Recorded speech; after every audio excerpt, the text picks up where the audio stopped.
En la historia de hoy vimos el caso de Julie, que empezó con una vivienda de interés social y hoy en día junto a su esposo tienen 4 propiedades, la gran mayoría son para inversión y están viviendo en su propia propiedad, en su propia vivienda, también gracias a los ingresos pasivos que le ha generado las otras. Siento que esta historia ha llevado muchos aprendizajes también a romper ciertas creencias de que esta zona no se puede, esta zona sí se puede, de que de repente pagar la propiedad tan rápido muchas veces no es la mejor opción. Mejor dicho, hoy aprendimos un montón de cosas. Julie, bienvenida a este espacio. Gracias por aceptar la invitación. Por aquí estuvimos con tu esposo charlando y hablando sobre este proceso de inversiones inmobiliarias, pero antes quiero darte la bienvenida, saludarte y que nos cuentes quién es Julie, qué hace en su día a día. Cuéntanos un poquito sobre ti. Muchas gracias por la invitación. Bueno, como lo dices, mi nombre es Julie, yo trabajo en el sector público, pues esa es mi actividad principal y pues ya lo otro es el tema de inversiones inmobiliarias con mi esposo, Chévere. ¿Qué profesión tienes, Julie?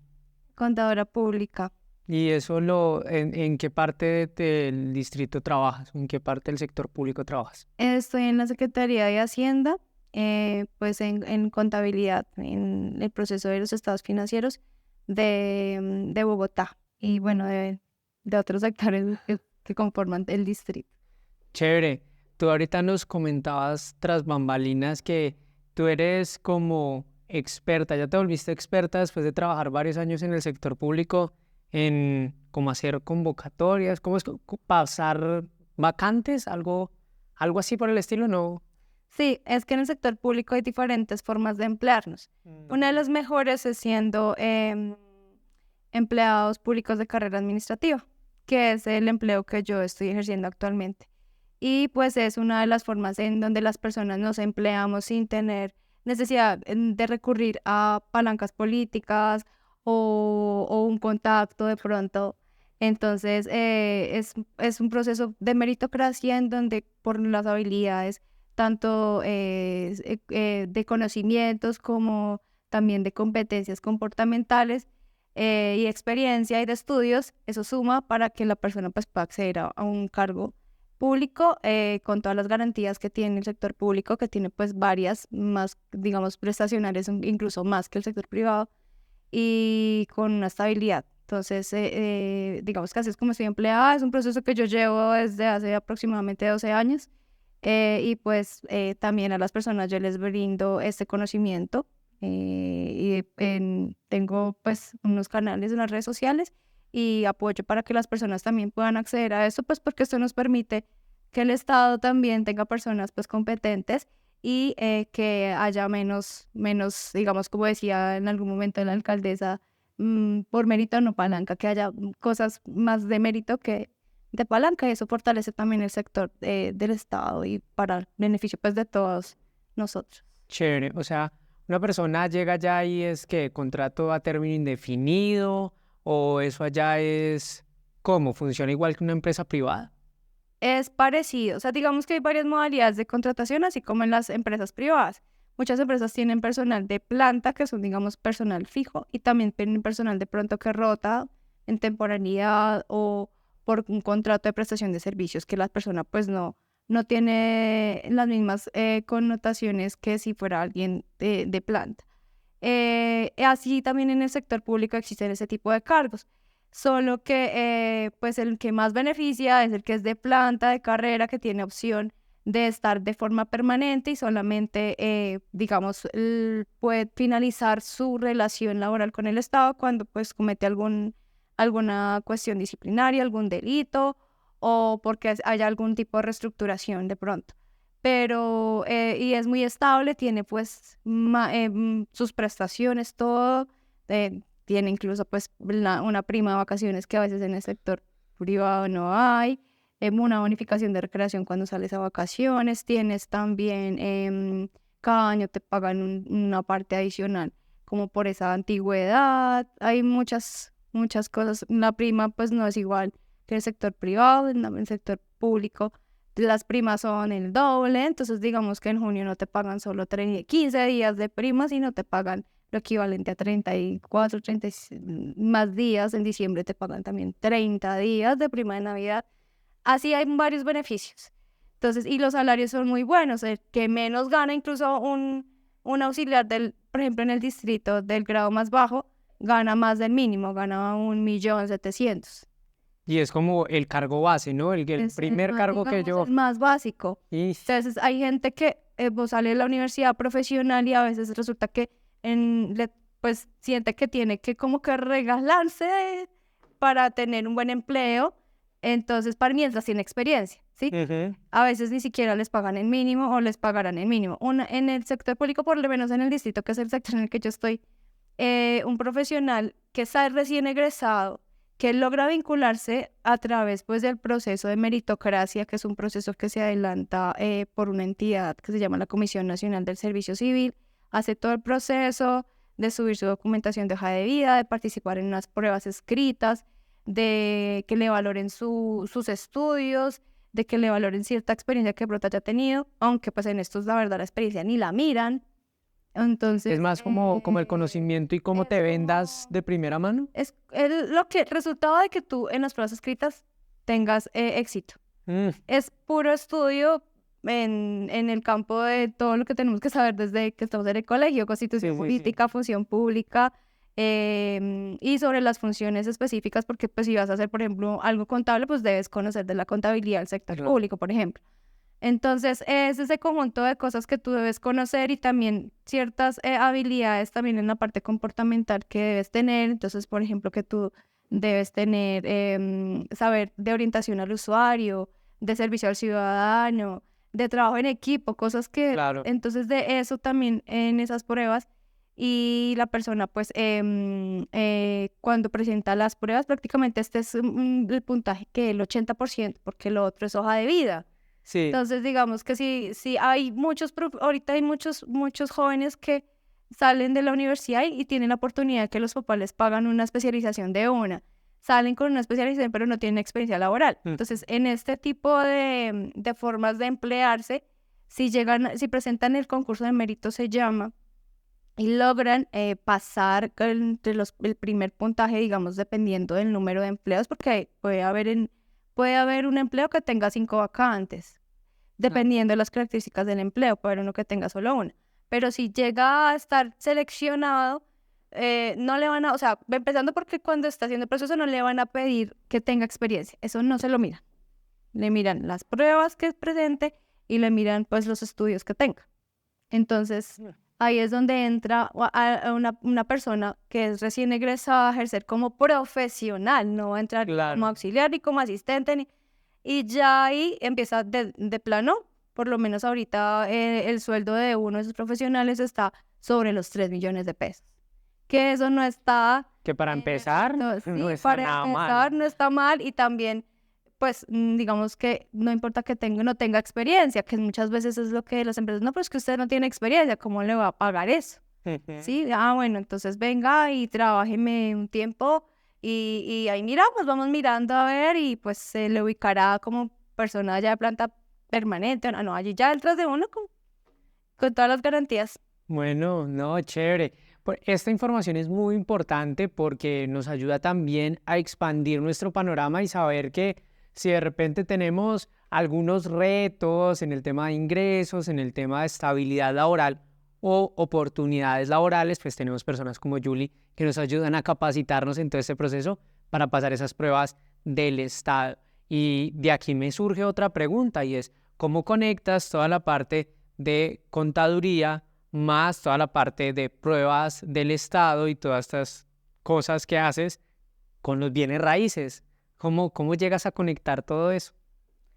Bueno, uno, pues ya al empezar como la carrera administrativa en el sector público, pues tengo muchos beneficios en la parte laboral que me permiten tener un buen ingreso para poder acceder pues a vivienda, ¿sí? A inversiones inmobiliarias.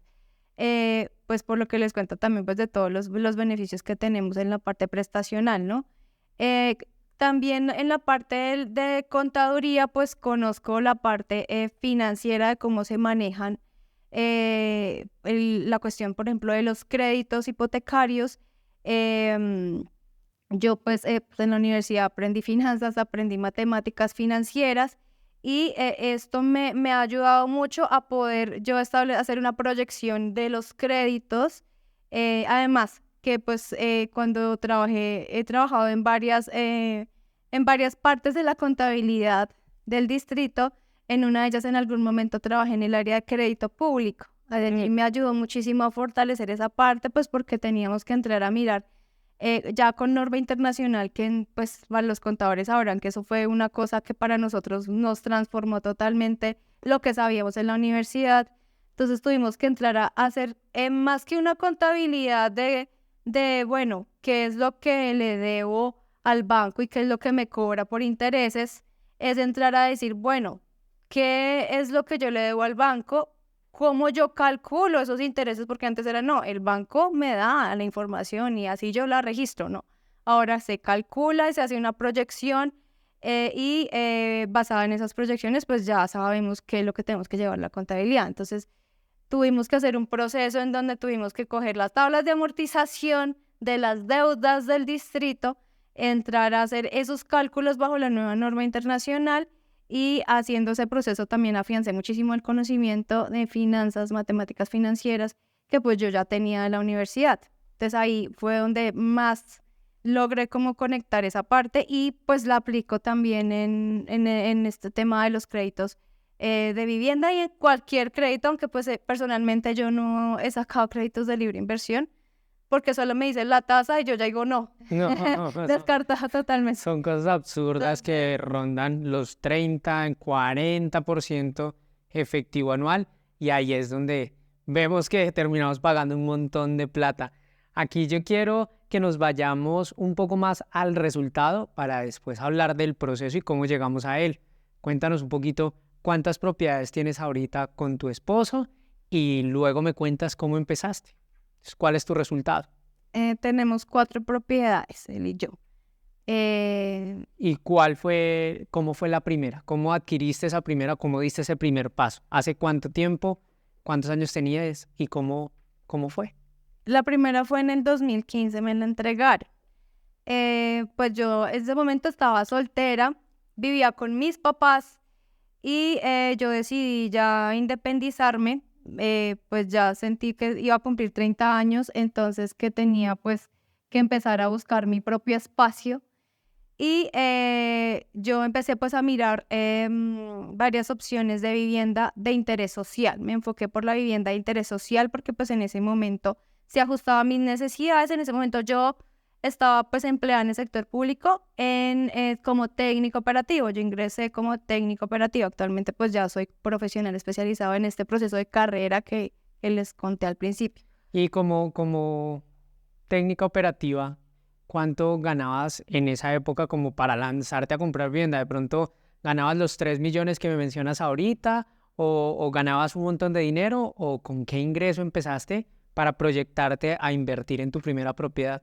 En ese momento mi ingreso era de 1.600.000. Y pues en ese momento las propiedades rondaban alrededor de los 80 millones de pesos, más o menos. Entonces digamos que cuando yo tenía también unos ahorros, porque desde antes, aunque no trabajaba, yo empecé en el sector público en el año 2013. De todas formas, antes de empezar el sector público yo he tenido mucho el tema de ahorrar. Entonces yo venía ahorrando, pues no gastaba tanto, vivía con mis papás y pues eso me ayudó muchísimo en ahorrar. Me enfoqué en eso y pues ya tenía un dinero, más pues ya el crédito y pues el valor de la propiedad, la verdad, no tuve que pedí la mitad de lo que valía la propiedad. Entonces, digamos que esa fue la forma de apalancarme. De todas formas, ese salario en ese momento era un muy buen salario. Para mí era muy bueno, pues porque yo venía de unos contratos por prestación de servicios donde devengaba más o menos 1.400.000 por prestación de servicios. Claro. Entrar a tener un contrato laboral por 1.600.000, pues... La estabilidad se mejora. La estabilidad, ya no tenía yo que pagar seguridad social como independiente, ya tenía pues todas las primas, todo ese cuento de cesantías, porque pues antes yo no tenía nada de esto. Entonces ya con eso ya empecé a acumular cesantías. Claro. Y yo la verdad no las gastaba porque muchas veces lo que sucede es que cogemos ese dinero como de bolsillo, las cesantías. Y la verdad ese es un dinero que nos sirve muchísimo para estas cosas, por ejemplo, de vivienda. También nos sirve para educación, pero digamos si tú quieres lograr el sueño de vivienda, pues las cesantías son claves. Y aquí yo quiero hacer una profundización en las cesantías, porque se convierten en un ahorro oculto que nos sirve para tres grandes cosas, o solo las podemos utilizar para tres grandes cosas. La primera, por supuesto, para lo que están creadas, cuando estemos cesantes, cuando estemos sin empleo, que tengamos ahí un ahorrito, y las cesantías se convierten en un mes de salario por un año laborado. Eso lo paga es el empleador, se lo paga un fondo de cesantías, y por cada año que tú trabajas te consignan un mes de salario. Entonces, ahora bien, si trabajas 3, 4, 5 años, pues ahí ya tienes un ahorro que si en algún momento llegas a quedar sin empleo, lo puedes utilizar para tu subsistencia. Segundo tema, para educación, tuya o de tus hijos. Si de pronto tú quieres entrar a la universidad o tus hijos van a entrar a la universidad, tú puedes utilizar esas cesantías para educación.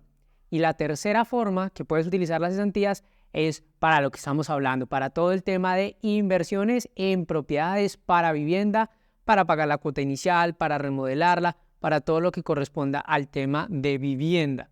Y ahí es donde se vuelve un ahorro oculto que muchas veces no tenemos en cuenta, no sabemos que tenemos un ahorrito por allá en el fondo de cesantías y cuando nos damos cuenta es un ahorro interesante y es un buen inicio, ¿no? Sí, claro. Aunque bueno, yo realmente no inicié esas cesantías, las fui a utilizar después para abonar al crédito, ¿sí? Oh, eso estuvo muy Entonces, chévere. porque pues yo primero, bueno, quise como con el orden, digamos, yo tengo eso, como que siempre busco un orden en las cosas y fue, bueno, con lo que yo tengo ahorrado, con el préstamo, hago el tema de la vivienda, logré un subsidio a la tasa fresh. Entonces en esa época el interés era el 8 efectivo anual, me quedó en el 6 efectivo anual, una muy buena tasa, pagaba cuotas de 600.000 pesos. Oh, Entonces, buenísimo. pero realmente yo pagaba más, pues porque sentía que mis ingresos me daban para eso, no tenía tantos gastos, igual así no estuviera con mis papás realmente, pues en el sector en el que vivía los servicios eran muy económicos, la cuota de administración también era muy económica, yo no tenía un estilo de vida de gastar tanto dinero, entonces me sirvió muchísimo y abonaba cuotas extraordinarias y ya pues después seguía ahorrando, o sea, todo lo que yo tenía que me ingresaba por la prima, las cesantías incluso las saqué como en los 2 años después de que me entregaron el apartamento, porque yo dije, no, voy a esperar a acumular un buen capital en cesantías, porque a mí no me gustan mucho los trámites. Yo soy como, ay, como que gastar tiempo en tantos trámites. Entonces yo decía, no, pues acumulo 2 años, con eso no tengo que hacer doble trámite para sacar mis cesantías. Y pues que en esa época no era tan fácil como ahorita. En esa época era Claro. algo más manual, de vaya, pues igual las empresas siguen aprobando el tema de sacarlas, pero ya es más virtual, ¿no? En esa otra época era, no, venga, radique, venga, revisa, Sí, qué sí. tal. Entonces era como también más, para mí más engorroso. Y ahí, ¿cómo tú haces para elegir esa propiedad? Entonces, nos cuentas que eres un poco más analítica, ya venías con unos hábitos de ahorro, ya venías mejorando esas condiciones laborales que pasaste de prestación de servicios a un tema podríamos decirlo que de planta, ya mejoran todas tus condiciones. ¿Y cómo decides invertir en esa propiedad? ¿Qué te llevó a decir, es esta? ¿En qué barrio fue? ¿Qué tuviste en cuenta y cómo la elegiste? Bueno, yo tuve en cuenta mucho el tema del transporte, o sea, yo me enfoqué mucho en que fuera fácil para irme a trabajar, porque en donde yo estaba antes era un poco más complicado el tema del transporte. Entonces tenía que coger alimentador y después el Transmilenio. Entonces para mí el alimentador era un dolor de cabeza realmente porque en las horas picos era imposible. Entonces a veces optaba por irme del portal del 20 de julio porque yo vivía cerca del 20 de julio, me iba a pie hasta mi casa o incluso cuando iba a ir al trabajo, me iba a pie hasta el portal. Entonces, pues digamos que a mí me gusta el tema de caminar, pero pues a veces cuando llegaba muy tarde a la casa, pues era un poco complicado. No solamente por el tema laboral, sino también si yo hacía ciertas actividades de entretenimiento, pues me tocaba siempre era preocupada por la hora y a qué horas voy a llegar a la casa porque pues es complicado el transporte. Entonces, ese fue uno de los temas clave que yo estaba mirando. También estaba mirando el tema que fuera un espacio que no fuera tan pequeño, porque pues yo vivía en una casa de 3 pisos. Estabas acostumbrada Entonces estaba a tener tu acostumbrada, amplitud. claro. Pero pues según mis cálculos y mis cuentas no me daba para una casa, además era yo sola. Entonces también como el tema de que tuviera pues un buen espacio en donde pues pudiera yo estar cómoda, a pesar de que yo realmente no tenía cosas. O sea, lo que yo me llevé cuando me fui a vivir fue una cama y mi closet. No me llevé nada más, porque era lo único que tenía. Entonces, y mi ropa. Entonces, Tú para ese momento estabas pensando comprar para vivir. para vivir, exactamente. Yo quería irme de mi casa. Querías No, independizarte. yo estoy muy grande ya, tengo que partir. Y además que pues también quería pues hacer mis cosas sin incomodar a mi familia, porque pues el tema de querer llegar tarde en algún momento, entonces era, ay, ¿por qué llega a estas horas? Y entonces el tema como de reclamarme a mí también de mis actividades, entonces que me gustaba hacer ciertas cosas, entonces era como que no sentía que tuviera mi independencia para mis cosas. Entonces, pues yo también viendo el tema de la edad, ya iba a cumplir 30 años y yo, no, yo siempre decía, a los 30 tengo que irme, a los 30 tengo que irme. Y precisamente yo así lo pensé y lo proyecté y así se me dio todo. Para los 30 casualmente, yo estaba por cumplir años en ese momento en que me fui de la casa, a los 30. ¿Qué fue tu regalo de cumpleaños? Ese fue Independizarte. exactamente, independizarme. ¿En dónde fue que invertiste? ¿En qué parte de Bogotá? Invertí en el barrio El Perdomo. El apartamento queda ahí al pie del Portal del Sur. Entonces, pues yo digo, Bueno. porque en transporte yo dije, portal, llego al portal, paso el puente peatonal y ya llegué a mi casa. Entonces no tenía como ese problema del transporte, que por la verdad, pues por mucho tiempo yo lo sufrí, digámoslo así. Claro.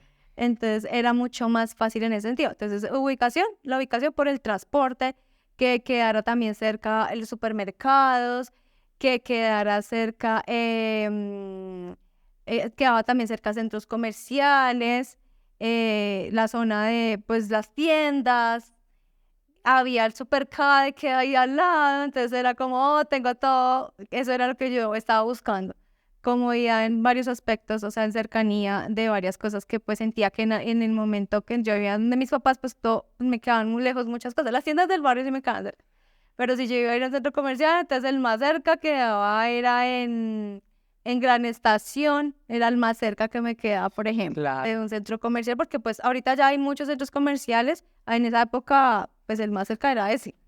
Entonces, Eran pocos. sí. Y bueno, ¿tú cuánto tiempo viviste ahí y en qué momento decides invertir en una segunda propiedad? ¿Qué se te ocurrió? Si ya tenías tu la dichosa frase que nos dicen muchos de nuestros papás, tenga la casita donde meter la cabeza, tenga el techo. ¿De dónde sale comprarse otra si ya habías invertido en una? Bueno, yo me preocupé muchísimo, empezando por pagar esa propiedad rápido. Digamos que tenía ciertas creencias de las deudas. Entonces, mis papás nunca tuvieron una deuda. O sea, que yo me acuerde de mi papá jamás. Nunca la había. Entonces era como, y la deuda, no me gusta tener deudas, tengo que pagar esto rápido.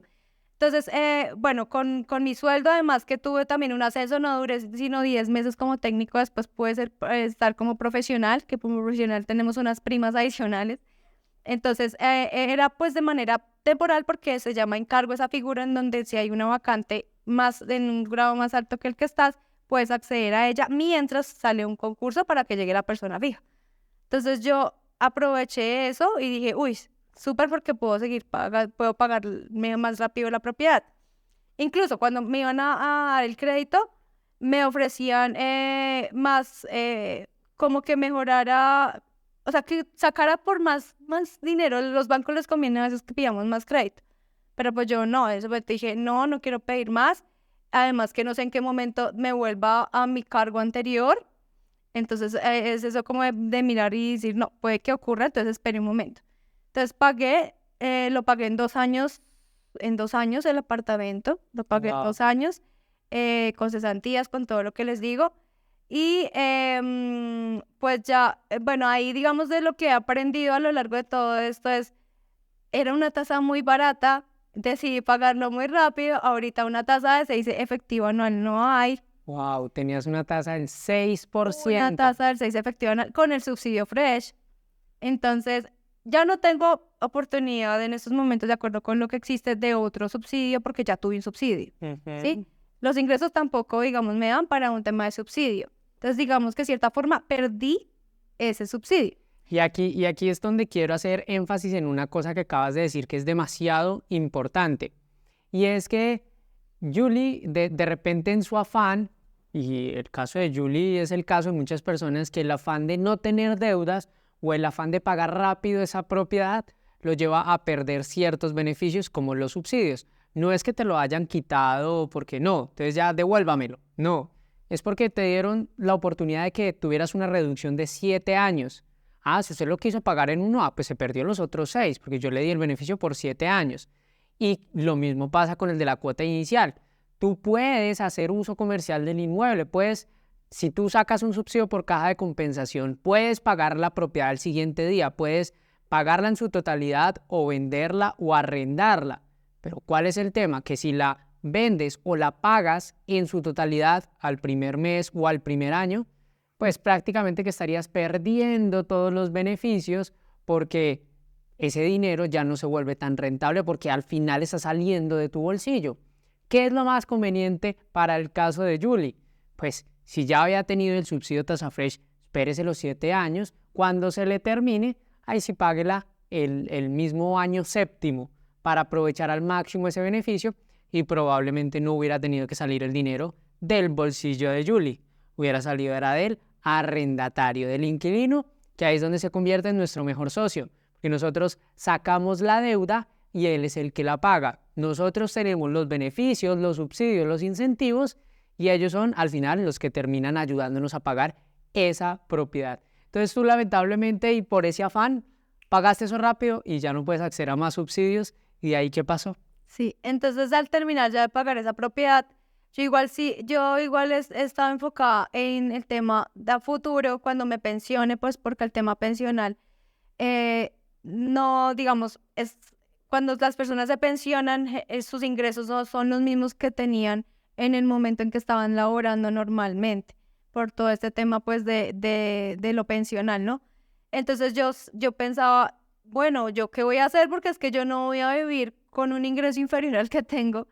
Entonces quiero invertir en más propiedades. Eso era lo que yo pensaba y lo que o sea, yo igual todavía pienso así que las inversiones inmobiliarias son una garantía de ingresos a futuro, de valorización.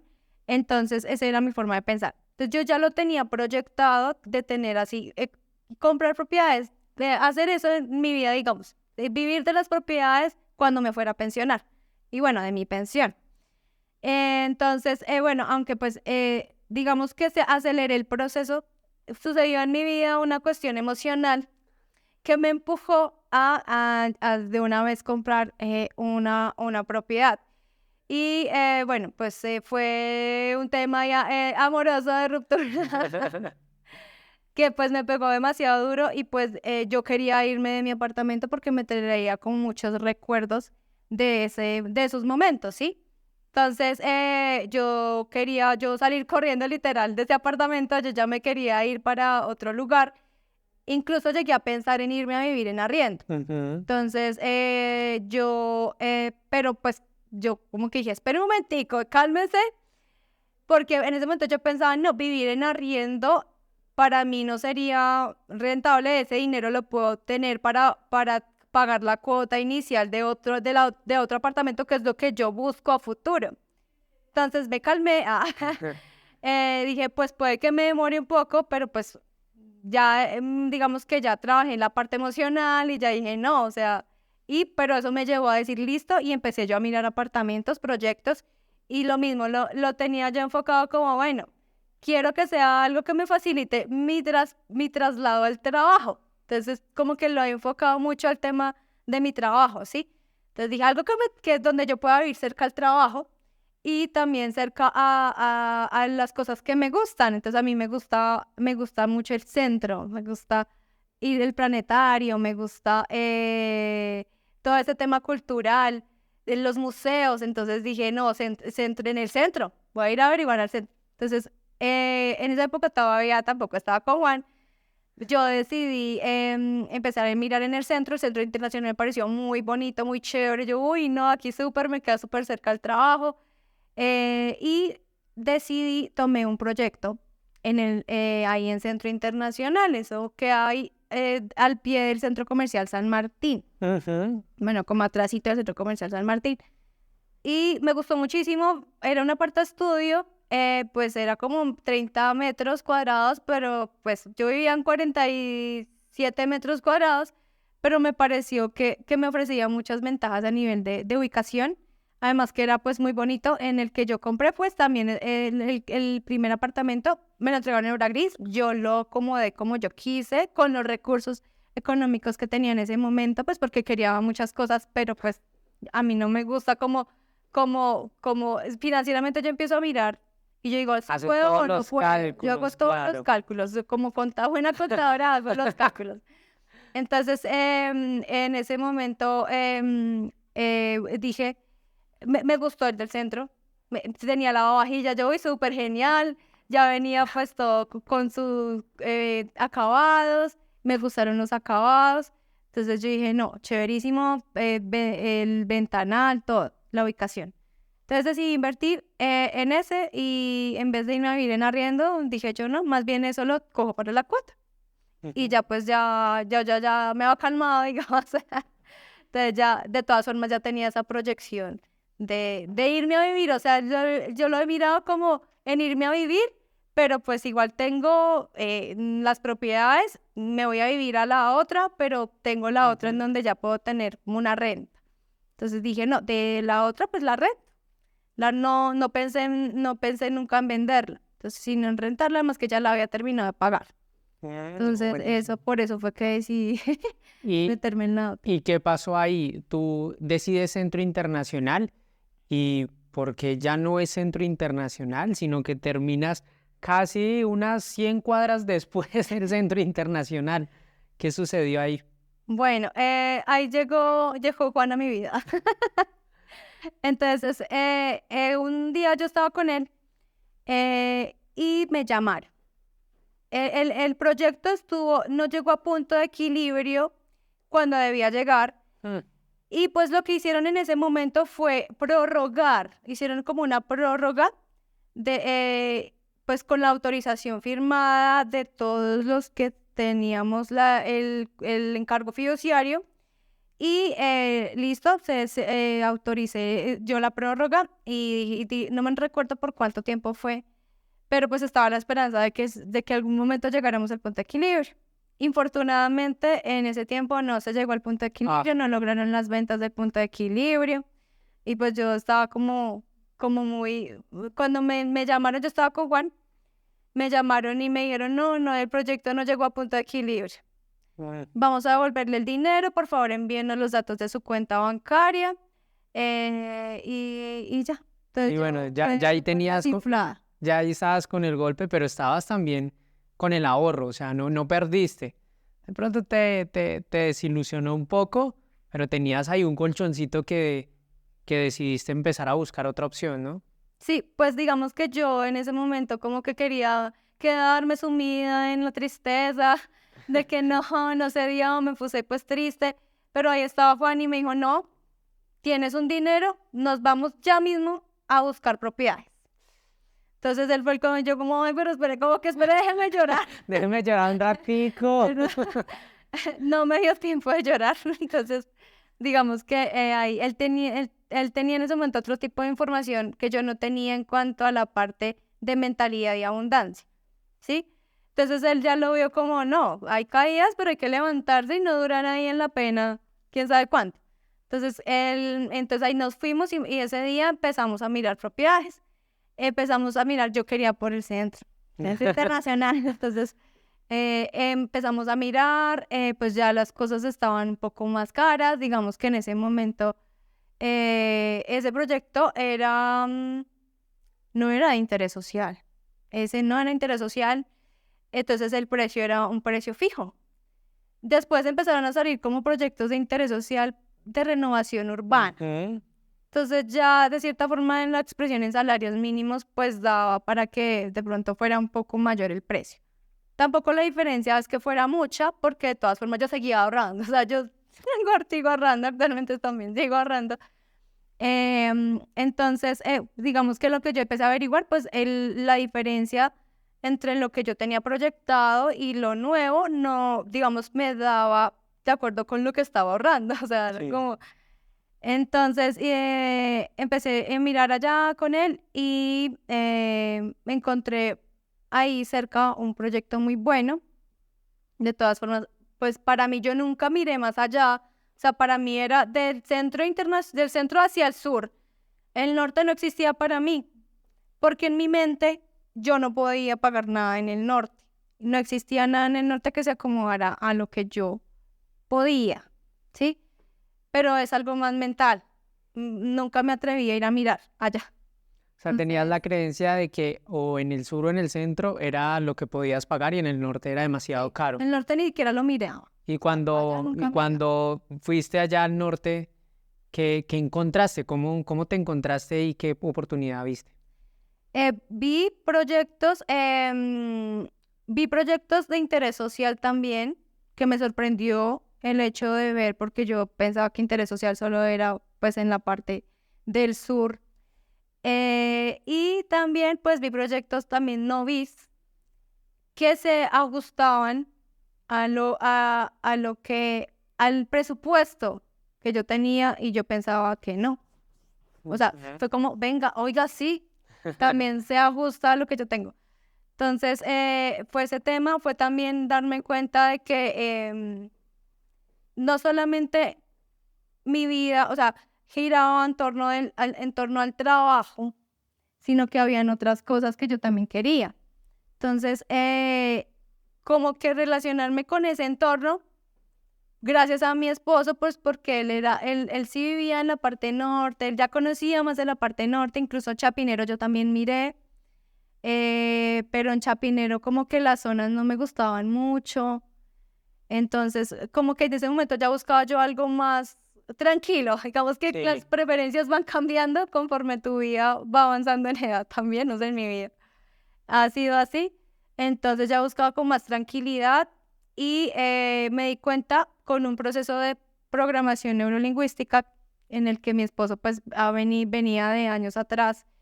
Digamos, él me hizo un proceso, unas herramientas, aplicó unas herramientas y con esas herramientas yo me di cuenta que lo que yo realmente quería era uno, estar tranquila, vivir en cerca, pues siempre he querido vivir cerca del transporte público que me genere pues como esa facilidad en movilizar cerca a un parque con un aire mucho mejor y pues que fuera, pues acomodara mi presupuesto y que me gustara, que fuera bonito para mí.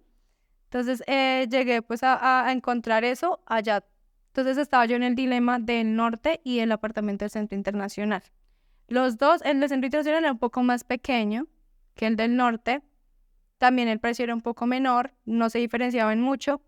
Entonces, pero pues mirando lo que realmente yo quería, pues me di cuenta que en el norte hice las cuentas de servicios, hice las cuentas de todo y me di cuenta que sí podía. Entonces me decidí por este apartamento en donde estamos viviendo actualmente. Bueno, chévere. Y de ahí ya compraste el primero y lo pagaste, compras el segundo después de romper ciertas limitantes mentales o creencias mentales que tenías sobre las zonas y luego el tercero llega ya en una inversión en conjunto, ¿no? Ya ¿dónde invirtieron? Ahora sí, para que todos escuchen dónde fue esa tercera inversión. En el centro. Adivinen dónde invirtió Julie. En el centro, pues, es más hacia la zona donde están las universidades. Ese sí es eh, netamente para inversión. Ese sí es inversión. O sea, en ese sí, no buscábamos como vivir en otro sitio, sino que, bueno, ya empecemos como a generar otro tipo de inversiones, ¿sí? Entonces decidimos no para vivir, sino pues viendo la zona y viendo pues como todo lo que podía ofrecer. Entonces nos pareció atractivo, además que es una zona de renovación urbana, el centro ahorita también está como zona de renovación urbana, con grandes posibilidades pues de valorización, entonces lo vimos así digamos, yo estaba buscando como un socio, la verdad. Yo decía, ya, yo quiero ahora invertir en otro. Pero ahí sí yo dije, espere porque pues la verdad en estos momentos pues estoy con un nuevo apartamento y los números no me estaban dando para meterme yo sola en ese nuevo proyecto. Entonces, pues con Juan lo miramos y dijimos, no, sí podemos los dos, él también con él le ayudé también a hacer sus números porque Claro. digamos, él no es mucho de números. Entonces, entre los dos hicimos los números y decidimos, listo, hagámosle aquí a este proyecto proyecto de interés social de renovación urbana. Entonces empezamos desde el 2022 a pagar la cuota inicial. Entonces ahí sí pues teníamos un monto de ahorro, pero también ya tocó mirar el tema de la cuota inicial. Y pues Juan venía con un apartamento que pues está rentando, el otro mío también está rentando, entonces con eso, digamos, es ¿cómo se llama? Es el efecto multiplicador de coger ese ingreso e invertirlo en otros, y como que el dinero trabaje para mí, entonces es como coja ese dinero y genere otro, y así para que se vaya multiplicando. Entonces digamos que eso fue lo que hicimos con este del centro. Oye, buenísimo. Julie, para ir finalizando, ¿qué le dirías a una persona que de repente quiere dar ese primer paso, pero tiene un poco de miedo, ¿no? Le da susto porque no quiere endeudarse o porque de repente todo está muy caro o porque de repente no sabe? ¿Tú qué le recomendarías a aquella persona que está iniciando en este proceso de inversiones inmobiliarias? Que uno haga los números. Está buena Lo contadora. primero, como Primero, pues, contadora, digamos que tenga en cuenta cuál es como su capacidad de endeudamiento, cómo está a nivel, sus finanzas personales, cómo están. Y ya teniendo ese panorama, de todas formas, pues no digan, no, es que estoy, mejor dicho, apretado, lo que sea, sino que también empiece a mirar qué es lo que realmente quiere en esa inversión. Si quiere ir a vivir, si quiere rentarla, si quiere comprar para remodelar y vender, o sea, primero mirar eso, ¿para qué la quiere? ¿Sí? Y ya empezar a mirar, ya buscar de acuerdo con ese criterio, empezar a buscar, así digas, no, es que mis finanzas están un poco desordenadas, porque es que buscando ya tú ya empiezas a saber cómo está el mercado, qué están ofreciendo los bancos, qué es lo que también se pide en cuota inicial, porque depende de la propiedad, piden a veces el 70, a veces el 50, o sea, eso tiene muchas variables, y empezar ya a cuadrar, digamos, la parte financiera y averiguar, no se limiten a una zona, es que sí están esas creencias de que no se puede, sino que miren en todo, miren, sí, pues si viven en Bogotá, pues lo más conveniente sí sería Bogotá, pienso yo. A las afueras también hay muy buenos proyectos, pues ya depende de si tú estás dispuesto a desplazarte, y mirar todo ese tema. Eso, básicamente es lo que yo les recomiendo y que pues tengan en cuenta todo el tema de subsidios, que a veces ni siquiera lo miramos y hay también muy buenas posibilidades allí. no, buenísimo, buenísimo. Yo de tu historia saco muchos tips, muchos insights que voy a hacer un resumen de tu historia. Y en la historia de hoy vimos el caso de Julie, que empezó con una vivienda de interés social y hoy en día junto a su esposo tienen 4 propiedades, la gran mayoría son para inversión y están viviendo en su propia propiedad, en su propia vivienda, también gracias a los ingresos pasivos que le ha generado las otras. Siento que esta historia ha llevado muchos aprendizajes también a romper ciertas creencias de que esta zona no se puede, esta zona sí se puede, de que de repente pagar la propiedad tan rápido muchas veces no es la mejor opción. Mejor dicho, hoy aprendimos un montón de cosas y gracias Julie por contarnos, por compartirnos tu experiencia. Creo que esto nutre el proceso de muchas personas y quisiera que dejaras un mensaje final antes de despedirnos. Bueno, todo está en tu mente. Si tú piensas que lo puedes hacer, lo haces. Si crees que no, pues también estás haciendo que no pasen las cosas. Entonces ese es el principal mensaje que les dejo. Bueno, Julie, muchas gracias por compartirnos tu historia y muchas gracias a ti por quedarte hasta el final, por seguir aprendiendo con nosotros. Déjame aquí en los comentarios qué te llevas de este episodio, qué estás aprendiendo, qué es lo que más te gustó de este episodio, coméntalo. Y si nos estás viendo a través de YouTube, síguenos y activa la campanita de notificaciones para avisarte cada vez que subimos un nuevo caso de casas y que por supuesto sigas aprendiendo a través de todas estas historias. Y si nos estás viendo y escuchando a través de Spotify, califícanos con 5 estrellitas y recomienda este podcast a otra persona que también quiere invertir en propiedades para ayudarles y que juntos sigamos creciendo. Así que nos vemos el próximo miércoles en un nuevo caso de casas. ¡Chao, chao! Porque invertir en propiedades ¡sí es posible!